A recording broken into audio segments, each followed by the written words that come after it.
This episode of Inside Louisiana Athletics is brought to you by Park Place Surgical Hospital. 1-0 fastball, line to left field. This is deep. Put another dive in the jukebox.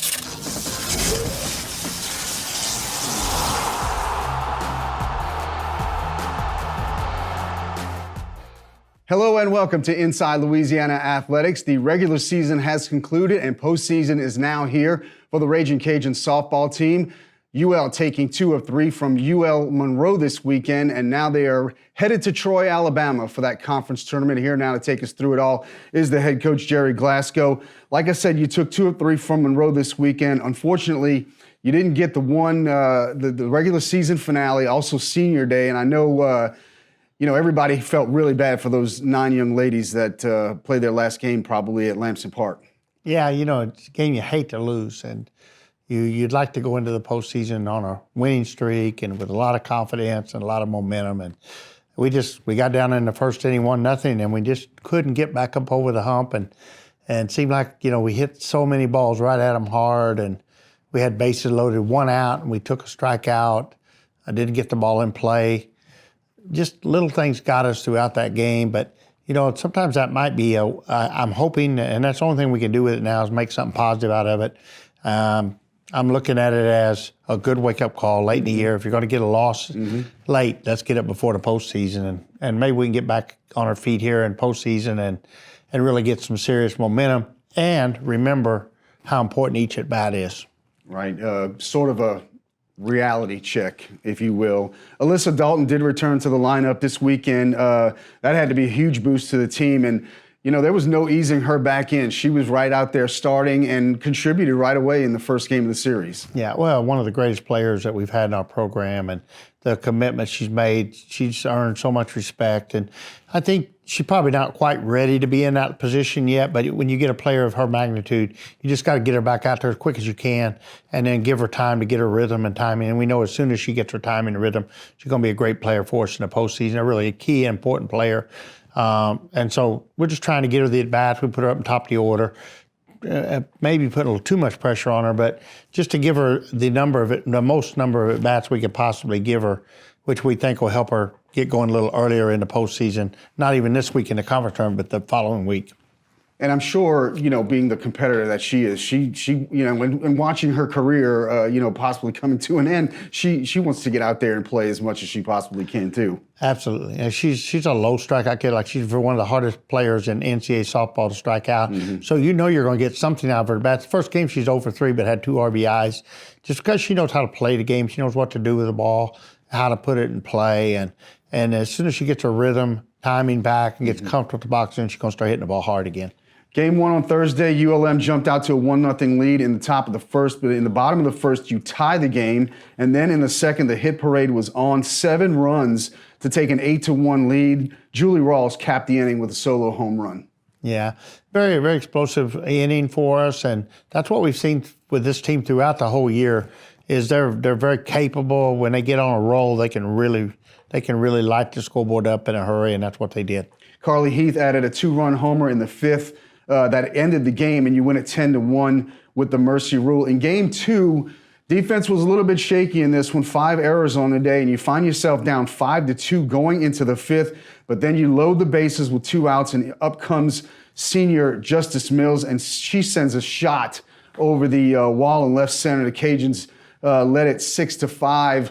And obviously, Lamson Park just erupted. It exploded. In fact, they said on the broadcast that the entire south side of Lafayette woke up because it made some noise. Yeah, it was a good moment, a good senior moment on senior weekend. Mills hit that ball opposite field extremely hard. The minute it left the bat, everybody knew it was gone. And to put 4 runs up with 1 swing like that in that moment was huge for our ball club. Give us 6-5 lead, if I'm remembering right. Mm-hmm. And, we had the exact same thing on Sunday. We get the bases loaded. We didn't get that hit. Right. And that's just part of the game, and I think that the lesson we'll take out of that going into postseason is try not to get behind at the beginning. Just every single out is important. And then offensively, every single at-bat is important. And I think those are great reminders. And I think the loss can end up being a positive thing at some point for us. Monroe would tie the game up on Friday in the 6th inning, But another senior comes up big. Sierra Bryan drives in 2, and that puts you back up 8-6, which is how you won the game. Yeah, second, third, nobody on first. I thought sure they'd walk her. But Alderich's been red hot, and they chose to pitch to her, and she did what she does. I mean, she's just a great player, and she's had a great season for us. I believe she has a really good chance to end up being the conference player of the year. She's had that type of season, and that was a great moment for her as well. So you win game 2, 8-6. We've already talked about game 3 a couple of times here. So now on to the conference tournament. Postseason is here. Obviously, you guys are heavy favorites to win this thing. You were 21-3 in the for conference record in the regular season, but that also comes with a giant, bullseye on your back. And then to make things, I don't want to say more difficult, but you're going to face the winner of Coastal Carolina and UL Monroe. And we talked about it last week, the difficulties with Coastal over the years. And then, we just talked about the difficulties you had with ULM. So it's not going to be an easy road to the title. No, and that's a good thing. I think it's a credit to the Sun Belt Conference. I mean, we've got some great coaching staffs and some great programs in our conference, and it's a real tribute to our conference this year, how well they played, and there's several teams got wins over SEC programs and SEC teams, and they just had a great softball season in the Sun Belt. And this isn't going to be easy by any means. We don't need it to be easy. We want it to be hard. Mm-hmm. It's not going to just be show up and play and win. It's going to be we're going to show up, compete really well in order to come out there with a conference championship. And I think it's a great warm-up for the NCAA tournament because it kind of gives you that opportunity to stump your toe, so to speak. If that happens, well, you know what? We still got to get the NCAA tournament because of our regular season. We feel like our bid is already secure. As long as we play well in the conference tournament, I don't know that we have to win it, but we'd like to win it. And our program deserves to be the champion. They deserve to be a regular season champion. They deserve to be the tournament champion if we play well, and that's our goal every year, and it will be no different this week. Looks like the way the bracket is set up, you guys are going to be playing some morning games, 10 a.m., if you keep winning. Give me your thoughts on, playing that early and I don't want to say getting it out of the way, but, playing that early and then having the rest of the day to kind of rest up. Yeah, it's kind of interesting. Number 1 seed in the tournament, we play 10 a.m. Wednesday. If we win, we play 10 a.m. Thursday. And if we win, we play 10 a.m. Friday. And I don't know why they did that exactly other than I'm sure they want the whole school to play in the afternoon. But, it's definitely not, I don't feel like it's an advantage. I feel like it's a disadvantage or another obstacle for our team. And I think that's something the Sun Belt will look at. I don't know why you'd want the number 1 team to play at a unusual hour. Right. Probably was something just didn't get looked at and didn't get thought of ahead of time with the 10-team tournament this year in expansion. But so be it. We'll use that as a motivator and a way to get, a challenge and take the hard path is always the best path. So that's how we'll look at it. Like, this is a test to see if we can get up and get motivated, play great early in the day each day, and hopefully we can do that. All right, Coach. Thanks as always for the time. Another 40-win season in the record books for the Ragin Cajuns softball team. We'll have Coach Glasgow back next week to talk about the conference tournament right here on Inside Louisiana Athletics.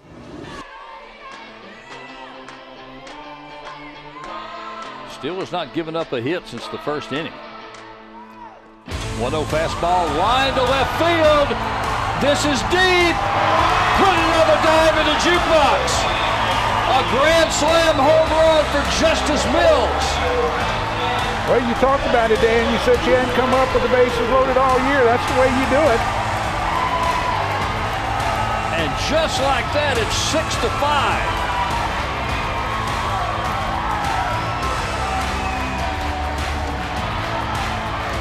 For Justice Mills, RBIs number 30, 31, 32, and 33. And woke up the whole south side of Lafayette. And then I just got the perfect bite. You get the dough of the bread, then you get hit with onion strings, then you get hit with chili, and then you're like, what's happening? How is all this going on? It is comfort food. Sonic Twisted Texan Cheeseburger or a foot-long coney. And it's comfort food.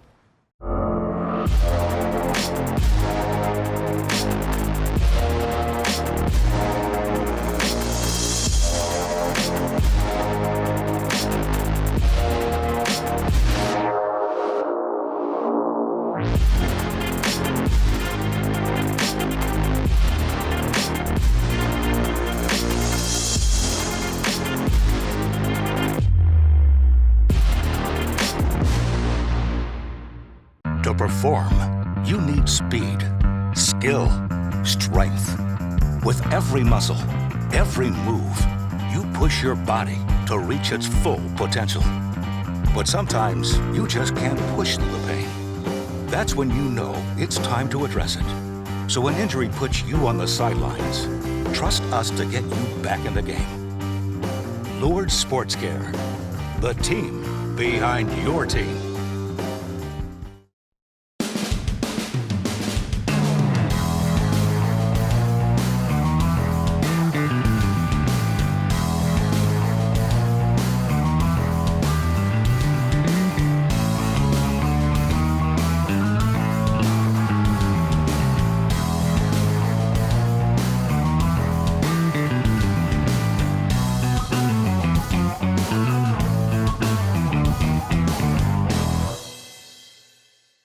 The Courtesy Experience is about exceptional customer service and great deals. Get a 2021 GMC Terrain for only $22,988 or get a 2021 Buick GX for only $18,988. Discover the Courtesy Experience at Courtesy Buick GMC in Lafayette. Welcome back to Inside Louisiana Athletics. The Ragin Cajuns baseball team got back to its winning ways with a 3-game sweep of North Alabama. They are now headed to UTA to face the Mavericks in Arlington. Here now to talk about that and more is the head coach, Matt Deggs. So you sweep North Alabama, which is kind of what the doctor ordered, for a team that had been, let's face it, struggling lately. The pitching was great once again, and then the hitting really stepped up there. 29 runs, 46 hits, 16 for extra bases. You're going to win a lot of series when you're doing that. Yeah, you're exactly right, Darren. It is what the doctor ordered. They came around at the perfect time for us.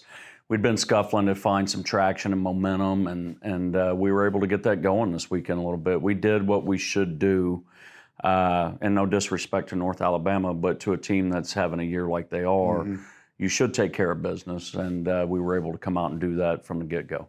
Let's take you to Russo on Friday night, game 1, under the lights. You scored in every inning but the 5th, cranked out 17 hits. Connor Kimple led the hit parade. He was 4 for 4 with 3 RBI. Yeah, we kind of chipped away, and then found a way to bust it open there towards the end and kind of spin the game on them a little bit and carry some really good momentum into the next day. Spencer Arraghetti back in the win column after 3 straight losses. Had a couple of jams early that he was able to pitch out of, 6 scoreless innings and 8 Ks. Pitched real well with traffic on Friday night and was able to get back to his fastball. We wanted to be fastball heavy, and he had his good one. He was 93 to 95 and able to command the fastball better than he has in a while. And so it was good to see him get back on track. 11-1 the final, and let's go to game 2. Bobby Leday had 3 hits on the day in this one. One of them a home run. It was his 5th of the season. Now, I wouldn't necessarily put Bobby in a power hitter category, but when he hits a home run, it is a no-doubter every time. It is, and he's got a lot of electricity to him, a ton of bat speed. And he's going to get better as he gets older, and that's what happens to hitters, especially guys that have all the tools and makeup that Bobby does. He's a pretty physical kid. He can run. He's got bat speed. He's just a little bit raw, and you're starting to see him put it together a little bit. Connor Cook doing what he does almost every weekend. Very efficient pitch game. 8 2/3, gives up 2 earned runs. Struck out 5, but he was dynamite again. Yeah, and I think that was a surprising part was the 5 Ks, but I think that led to his efficiency. It takes a lot of pitches to strike guys out, and we were able to get some weak early outs. And I think he had 88 pitches going into the 9th and just got close, but weren't able to seal the deal on that one. Chipper Menard comes in with the game-tying run at the plate. He gets the strikeout for the final out and the save. Talk about putting guys in those situations where they really got to, knuckle down and get it done. Well, Chip's a freshman and he's left-handed, so I would call him a classic lefty. If you watch the replay of that when he gets the last swing and miss, the strikeout, he starts walking towards our dugout. Pretty sure he didn't know it was the 9th inning. So you can look at that one or two ways. Either it's a little bit scary or that's a pretty good gift to have to be that caught up in the moment and not realize exactly where you're at. Right. Cajuns win game 2, 5-2. Game 3, tied at 1 in the second. Drake Osborne continues to stay hot. He had an RBI single just past the shortstop, and that puts you up 2-1. Then Josh Cofield, who got the start at first, He had a 2 RBI single, and that puts you up 4-1. Yeah, that really kind of busted it open, and then the floodgates kind of opened up after Cofield's knock there, and we were able to scratch another one that inning on a first and third play, and really kind of bust the game open and get some other guys on the bump and get some work in. Jonathan Brandon added to it later with an RBI single. He also had a pretty productive weekend. Really did. He's been coming on. I call him kind of a super sub. You know, he's always in the mix. Doesn't get to start all the time, but when he does get out there, he's been making stuff happen. Cajuns score in every inning but the 4th and the 8th, and they go on to win this one by a score of 13-3. And you and I were talking before we started here. You really got the best of both worlds because you got the W's on the board, but you were able to play a ton of guys and get a lot of arms out there and get some experience that at most years, at this time of the season, you can't really do that because you're playing conference games. You're exactly right. RPI, plays a factor in that. You've got to win all of them. But this series came around at a good time, and like you said, baseball's a sport where it's not like football or basketball where everybody you're going to get in and out, but it's hard to find playing time, and you want to keep guys emotionally and physically invested, and we were able to do that. On the road this weekend to face UTA, the Mavericks hold a 2-game lead over you guys. To put it simply, the team that you want to overtake is right there in front of you, and you're just going to have to go take it from them in their place. You got to go do it, and you can talk about it all you want, but the bottom line is this: we've got to go pitch it, defend it, and get big hits. And everything that we want to do is still in front of us, and that's the exciting part.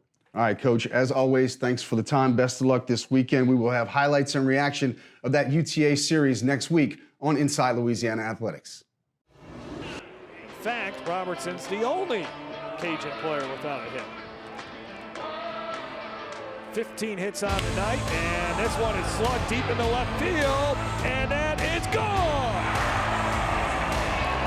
Tyler Robertson with the round tripper to make it 9-0.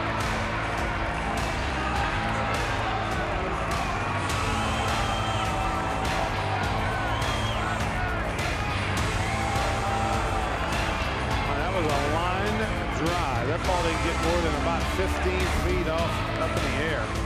Just a hanging breaking ball, and he knew he had a pretty good chance. That ball didn't make it out by much, but it just got over the wall. Robertson, his 8th home run of the season and 2nd on the team. This cheesecake in this cup is like my perfect idea of fancy. The business casual of cheesecake. Right. Desserts. Sonic Cheesecake Blasts.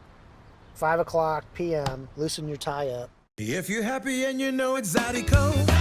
If you're happy and you know it's Zydeco. If you're happy and you know it, then your feet will surely show it. If you're happy and you know it's Zydeco.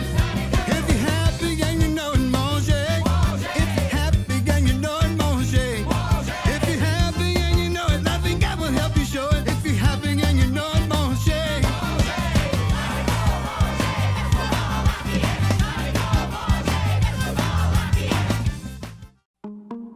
We all have dreams. I want to dance. I like to build things. I want to explore. For over 120 years, the University of Louisiana at Lafayette has made it possible for young dreams to become realities. So go ahead, dream big. We'll help you make those dreams come true. You are UL Lafayette's #1 priority. That's why we're following guidelines set by national and local health experts to protect you during the COVID-19 pandemic. University is reorganizing rooms and spaces to reinforce social distancing, sanitizing campus buildings, and mandating that everyone wears protective equipment. But don't take our word for it. Take a look for yourself at some of the many safety measures we're implementing, and you'll see that our priority is you.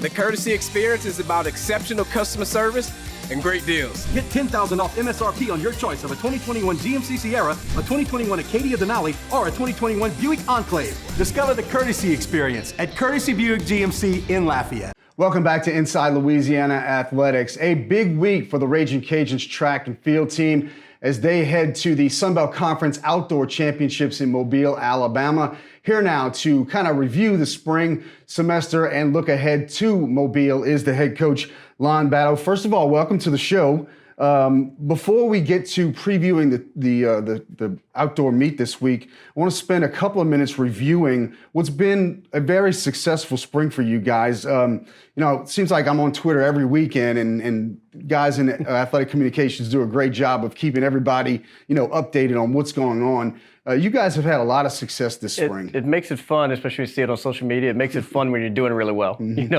What sucks about it a little bit is they start doing well, and then if we get behind, and a kid will be like, "Hey, you forgot to tweet me." Well, I got to hand it to Matt Sullivan and all those guys. They do a great job of keeping all of us updated as to what's going on, especially, because you only have one, home meet, so you're on the road a lot, and these things are not televised for the most part, so you got to use that to keep up with what's going on. Yeah, for sure. And we have our home meet early, so it's like, it's hard to figure out what we're doing most of the time. Right. Let's get into a couple of the individual efforts this spring. In January, Reagan Lala, during the indoor season, set a school record for the women's pole vault and finished first at the Louisiana Classics, and she's really kind of set the standard for that event. Yeah, her sister's our school record holder, so she has a lot to live up to. She really did have a really good indoor, battling a couple low injuries outdoor, but I think she'll be ready to go once conference is here. In February, you put 14 on the All Sunbelt indoor team, including Kiana Foster, named Most Outstanding Track Performer. But she didn't stop there. She also performed well in Birmingham, and then just last week was named the Track Athlete of the Week for her performance at Southeastern when she won the 100 and 200. That girl's special. A lot of people didn't know it because of the way the COVID year, she's a little bit injured last year, didn't get to compete, and then we go through a COVID year, and really kind of was a coming out party at indoor conference when she just was beating everybody and beating everybody by a lot, but we knew that's how good she was.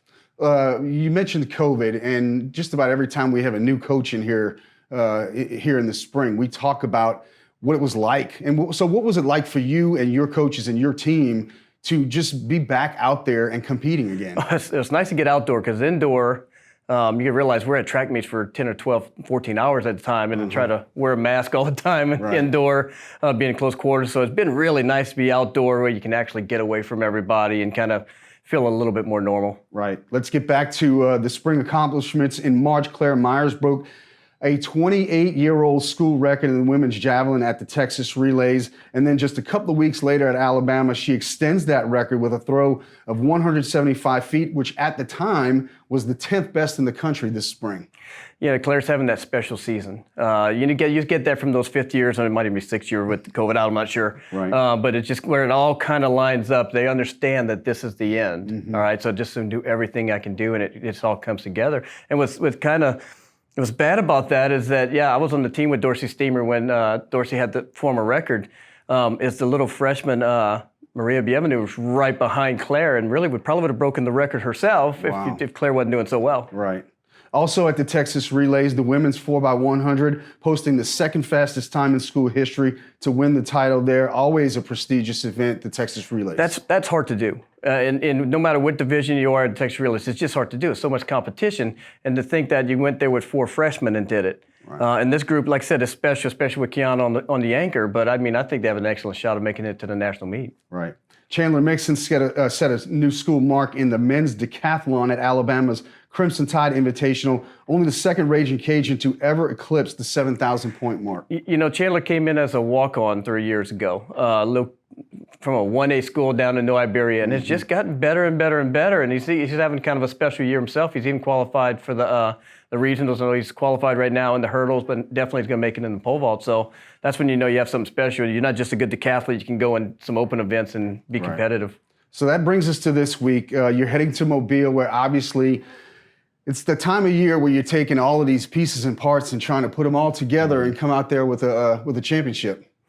It's kind of that time of year when you're trying to put some tape on everybody and keep them together too. So it's almost a war of attrition when you get to the conference meet. Who's healthy, who's not. And for the most part on the women's side, we're very healthy and we're very good. I think we can really get up there and maybe push Arkansas State for that championship, definitely be in the top 2 or 3. Men, we're having a few more issues, but we're so good that we're going to be very competitive. We mentioned several outstanding athletes already. Give me a name or two of some people that may jump up this week and make a name for themselves. Well, you get somebody like Serenity Rogers, who was the first year for us, came from Louisiana Tech, won the indoor championship in the hurdles, is also leading the outdoor championship in the hurdles. Just that whole hurdles group, honestly, is very good. You look at a guy like Yves Cherepin, who's also leading on the men's side. I like to keep it a little bit local, though. I'd like to see a guy like Trajan Jones do very well or something like that. I don't know. We just have so many. It's really kind of hard to identify, and that's the fun part about it. We'll let Matt Sullivan figure it out and tweet them out. All right, Coach. Well, best of luck to you, Coach Tommy Badon and Terry Hughes, and the dozens of student athletes that you're taking with you to Mobile. Best of luck over there. And, of course, we'll have more on the Ragin' Cajuns track and field and how they do in Mobile next week on Inside Louisiana Athletics. The Courtesy Experience means better customer service. It's about giving you a great deal. Like a brand new 2021 Chevy Equinox for only $21,988. Or get a 2021 Chevy Trax for only $17,988. Discover the Courtesy Experience at Courtesy Chevrolet Cadillac in Broussard.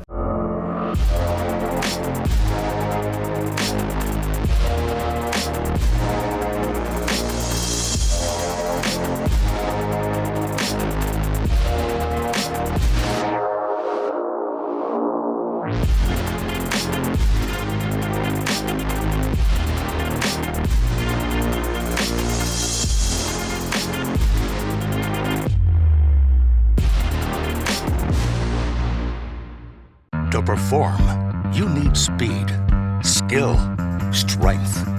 With every muscle, every move, you push your body to reach its full potential. But sometimes you just can't push through the pain. That's when you know it's time to address it. So when injury puts you on the sidelines, trust us to get you back in the game. Lourdes Sports Care, the team behind your team. And then I just got the perfect bite. You get the dough of the bread, then you get hit with onion strings, then you get hit with chili, and then you're like, what's happening? How is all this going on? It is comfort food. Sonic Twisted Texan Cheeseburger or a foot-long coney. And it's comfort food. The Courtesy Experience is about exceptional customer service and great deals. Get a 2021 GMC Terrain for only $22,988. Or get a 2021 Buick GX for only $18,988. Discover the Courtesy Experience at Courtesy Buick GMC in Lafayette. Still has not given up a hit since the first inning. 1-0 fastball, line to left field. This is deep. Put another dive in the jukebox. A grand slam home run for Justice Mills. Well, you talked about it, Dan. You said you hadn't come up with the bases loaded all year. That's the way you do it. And just like that, it's 6-5.